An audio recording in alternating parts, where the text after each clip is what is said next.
Kisah sejarah Desa Trusmi berawal dari kedatangan Pangeran Cakrabuana.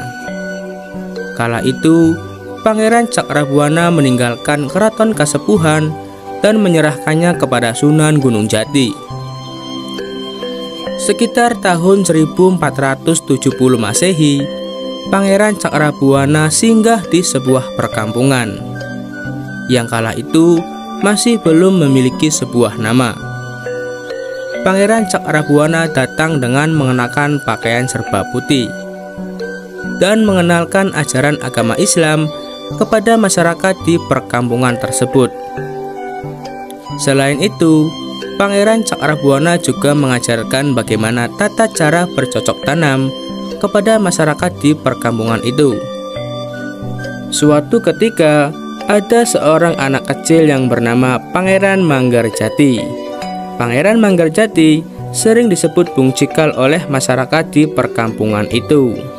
Pangeran Manggarjati adalah putra dari Pangeran Carpongirang yang kala itu wafat ketika Pangeran Manggarjati masih kecil. Oleh karena itu, Sunan Gunung Jati mengangkatnya sebagai anak dan diasuh oleh Pangeran Cakrabuana.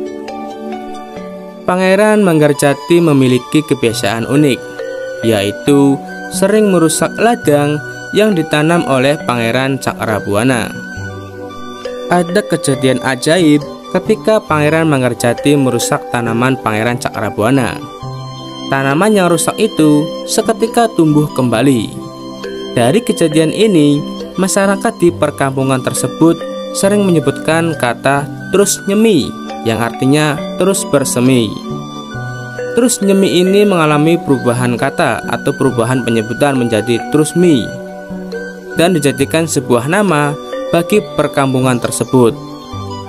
Sejak saat itu, Pangeran Cakrabuana mendapatkan julukan sebagai Mbah Buyut Trusmi. Setelah Pangeran Cakrabuana meninggal, kepemimpinan di perkampungan Trusmi ini digantikan oleh Ki Gede Trusmi. Ki Gede Trusmi adalah salah satu pengikut Sunan Gunung Jati dalam mensiarkan agama Islam.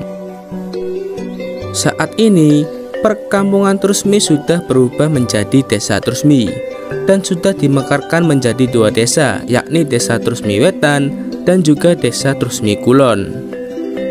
Asal-usul Desa Trusmi menjadi desa batik adalah ketika Sultan Cirebon menyuruh orang Trusmi untuk membuat batik seperti miliknya. Tanpa diberi contoh, dia hanya diperbolehkan melihat motifnya saja.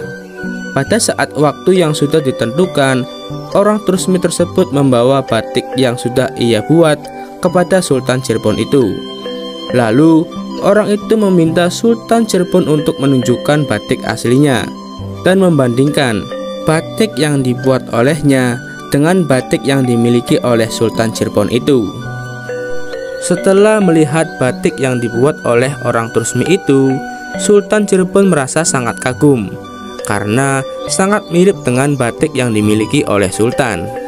Akhirnya, Sultan mengakui bahwa orang Trusmi sangat pandai membuat batik. Orang Trusmi yang membuat batik itu adalah Ki Gede Trusmi.